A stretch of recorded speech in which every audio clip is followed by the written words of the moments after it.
Movie शुरू होते ही हम एक राजा को देखते हैं जिसका नाम द स्कॉर्पियन किंग था। स्कॉर्पियन किंग और उसकी आर्मी बहुत ताकतवर होती है। उन्होंने जितनी भी जंगें लड़ी वो सब जंगें जीती, मगर इस बार की जंग स्कॉर्पियन किंग और उसकी आर्मी हार जाती है और सजा के तौर पर उनको एक गर्म रेगिस्तान में मरने के लिए छोड़ दिया जाता है। गर्म रेगिस्तान में घूमते घूमते स्कॉर्पियन किंग के सारे साथी मारे जाते हैं और स्कॉर्पियन किंग अकेला बच जाता है। स्कॉर्पियन किंग भूख प्यास से मरने ही वाला था कि वो अपनी जान के बदले इजिप्शियन गॉड से खुद को बचाने को कहता है। यहाँ इजिप्शियन गॉड स्कॉर्पियन किंग की प्रेयर्स सुन लेता है और उसकी जान बचाने के साथ साथ उसे लाखों की तादाद में अपनी आर्मी भी दे देता है। यहाँ स्कॉर्पियन किंग को वो गॉड सिर्फ तब तक ही अपनी आर्मी देता है जब तक वो अपने दुश्मनों को ना मार दे, यानी उसके बाद वादे के मुताबिक स्कॉर्पियन किंग को अपनी जान उस गॉड को देनी होगी। फिर जब स्कॉर्पियन किंग अपनी उस आर्मी की मदद से जंग जीत जाता है तो वो गॉड स्कॉर्पियन किंग की जान ले लेता है और इसके साथ साथ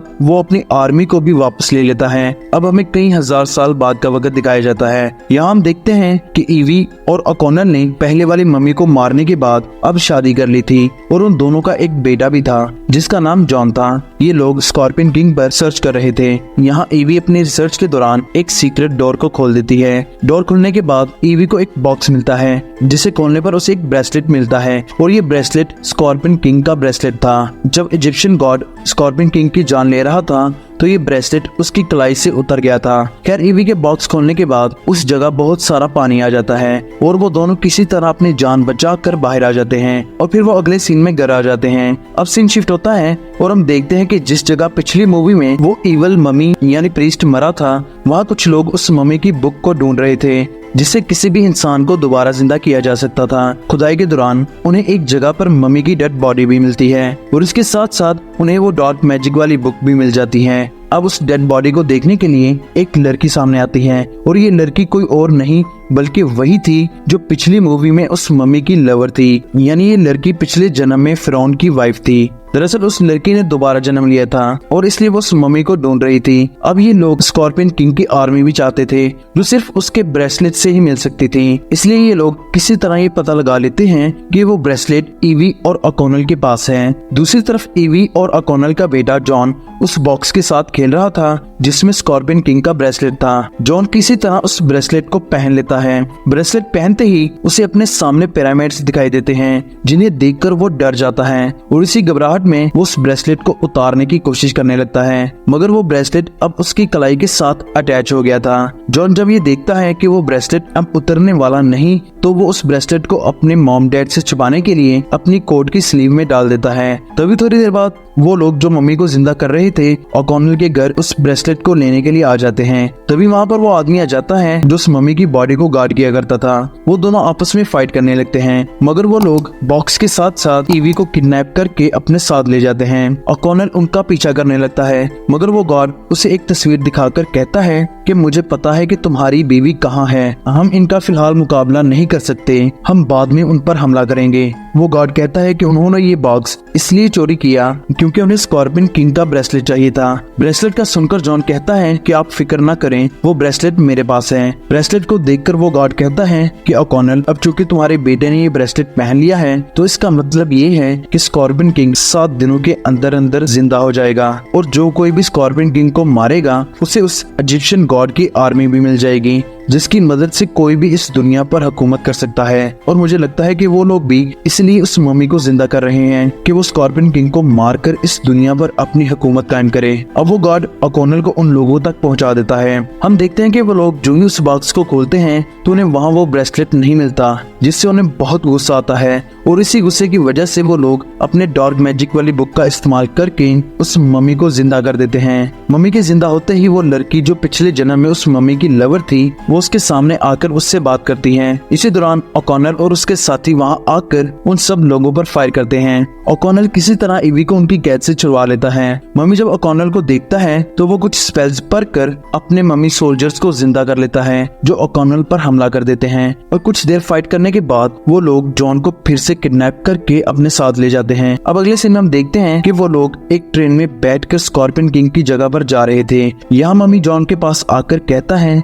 कि ये सिर्फ ब्रेसलेट ही नहीं बल्कि एक मैप भी है जो हमें ये बताएगा कि स्कॉर्पियन किस जगह पर है। दूसरी तरफ ईवी और ओकॉनल अपने बेटे की तलाश में एक आदमी के पास जाते हैं जो ओकॉनल का दोस्त है। ओकॉनल उसे अपनी सारी सिचुएशन बताता है और कहता है कि मुझे मेरे बेटे को बचाने के लिए तुम्हारी हेल्प चाहिए। उस आदमी के पास एक बड़ा सा एयर बलून था जिन्हें वो ओकॉनल को दिखाकर कहता है कि हम उन तक इस बलून के जरिए पहुंचेंगे।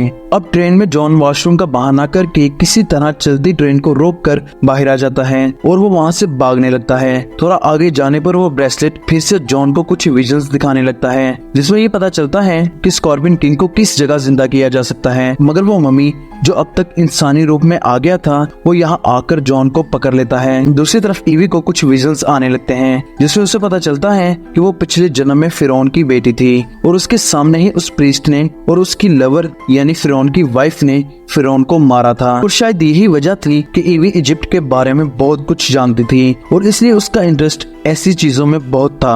अब अगले दिन ओकॉनल और उसके साथी उस ट्रेन तक पहुंच जाते हैं मगर वो ट्रेन बिल्कुल खाली थी। आसपास देखने पर उन्हें एक रेत से बना कुछ दिखाई देता है। ये दरअसल उनकी वो वाली जगह थी जहाँ प्रीस्ट और उसके साथियों ने जाना था, यानी ये जगह जॉन ने ही बनाई थी। अब ओकॉनल और उसके साथी उस जगह की तरफ जाने लगते हैं मगर वो मम्मी उन्हें दूर से आता देख लेता है। वो पानी पर अपना ब्लैक मैजिक करके उसे ऊपर उठाकर ओकॉनल के हॉट एयर बलून को क्रैश करवा देता है। ये लोग किसी तरह उस क्रैश में बच जाते हैं। अब मम्मी और उसके साथी स्कॉर्पियन किंग की जगह पर जाने लगते हैं। स्कॉर्पियन किंग की जगह पर जा ही रहे थे कि रास्ते में उन्हें एक जंगल से गुजरना पड़ता है। वहाँ उनका सामना छोटी छोटी मम्मीज से होता है जो स्कॉर्पियन किंग की हिफाजत कर रहे थे। वो मम्मीज प्रीस्ट के बहुत से लोगों को मार देती हैं। ये देखकर प्रीस्ट का एक आदमी उस ब्रेसलेट को पहनने के लिए जॉन को मारने ही वाला था कि तभी ओकॉनल आकर जॉन की जान बचा लेता है। अब यहाँ ओकॉनल को पता चलता है कि उसे जॉन को सुबह का सूरज चढ़ने से पहले स्कॉर्पियन किंग के महल तक पहुँचाना होगा और अगर ऐसा ना हो सका तो जॉन की जान चली जाएगी। अब कुछ देर बाद रात से दिन होने लगता है और सूरज की रोशनी उन तक पहुँचने लगती है। रोशनी को अपनी तरफ आता देखकर ओकॉनल जॉन को उठाकर स्कॉर्पियन किंग के महल की तरफ जाने लगता है। ओकॉनल बड़ी तेजी से भाग रहा था और इससे पहले कि वो रोशनी उन तक पहुंचती ओकॉनल जंप लगाकर स्कॉर्पियन किंग के महल में जॉन को पहुंचा देता है। महल के अंदर आते ही वो ब्रेसलेट जॉन की कलाई से अलग हो जाता है जिसे जॉन खुद से दूर फेंक देता है। तभी उसके पीछे पीछे ईवी और उसका भाई भी आ जाते हैं मगर मम्मी की लवर धोखे से छिपकर ईवी पर हमला कर देती है और उसे मार देती है। अब वो मम्मी अपनी लवर के साथ महल में दाखिल होती ही है कि कुछ अनजान पावर्स आकर उस मम्मी से उसकी सारी पावर्स छीन लेती हैं। ये पावर्स असल में स्कॉर्पियन किंग की ही थी क्योंकि वो अपने अलावा इस महल में किसी की भी पावर्स बर्दाश्त नहीं कर सकता था। दूसरी तरफ हम उस मम्मी के साथी को देखते हैं जिसने जॉन का ब्रेसलेट पहन लिया था। वो उस ब्रेसलेट को पहनकर एक डोर के पास चला जाता है और ये कोई मामूली डोर नहीं था बल्कि इसके पीछे स्कॉर्पियन किंग कैद था।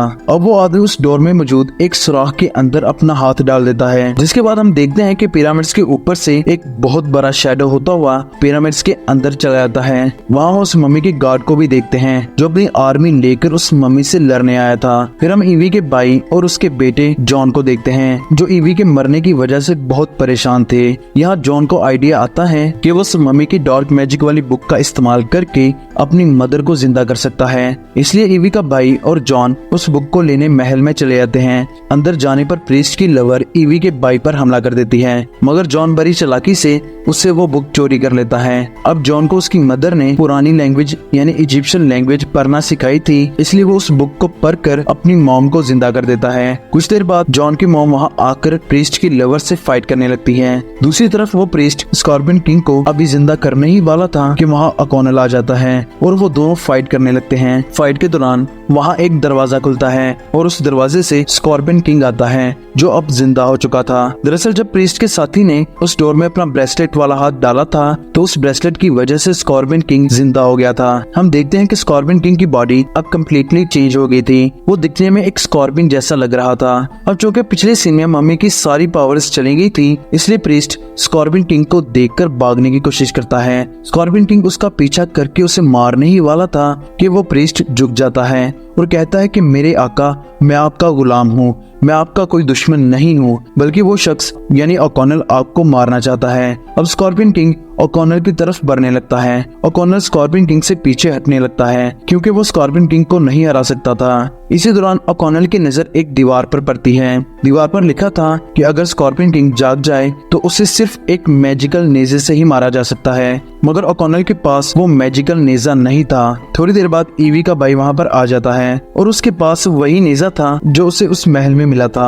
ओकॉनल इशारा करके कहता है कि वो नेजा मेरी तरफ फेंको, मगर जो ही ईवी का भाई वो नेजा उसकी तरफ फेंकता है तो वो प्रीस्ट उसे पकड़ लेता है। अब वो प्रीस्ट खुद स्कॉर्पियन किंग को मारकर उसकी आर्मी हासिल करना चाहता था, इसलिए वो उस नेजे को खुद स्कॉर्पियन किंग को मारकर उसकी पावर हासिल करना चाहता था। अब वो प्रीस्ट जो ही उस नेजे को स्कॉर्पियन किंग की तरफ फेंकता है तो ओकॉनल जंप लगाकर उस नेजे को रोक देता है। स्कॉर्पियन किंग अब ओकॉनल पर हमला कर देता है, मगर अपनी जान बचाने के लिए ओकॉनल स्कॉर्पियन किंग पर उस नेजे से हमला कर देता है। दूसरी तरफ स्कॉर्पियन किंग की आर्मी जिंदा होके ओकॉनल के साथियों पर हमला करने ही वाली थी कि स्कॉर्पियन किंग के मरने की वजह से वो आर्मी भी मर जाती है। स्कॉर्पियन किंग के मरने की वजह से जमीन में हेल का दरवाजा खुल जाता है और उसमें मौजूद बुरी सोल्स ओकॉनल और उस प्रीस्ट को अपने अंदर खींचने लगती हैं। तभी ईवी वहाँ पर आ जाती है और वो पिरामिड्स गिरने लगते हैं। गिरते हुए पिरामिड्स में ईवी ओकॉनल को बचाने के लिए आ जाती है और वो प्रीस्ट ये सब देख रहा था, इसलिए वो अपनी लवर को कहता है कि तुम भी मुझे बचाने आओ, लेकिन वो लड़की प्रीस्ट को बचाने की बजाय वहाँ से भाग जाती है। प्रीस्ट ये देखकर बहुत गमज़दा हो जाता है कि जिस लड़की के लिए मैंने इतना कुछ किया वो ही मुझे मरने के लिए छोड़ गई है।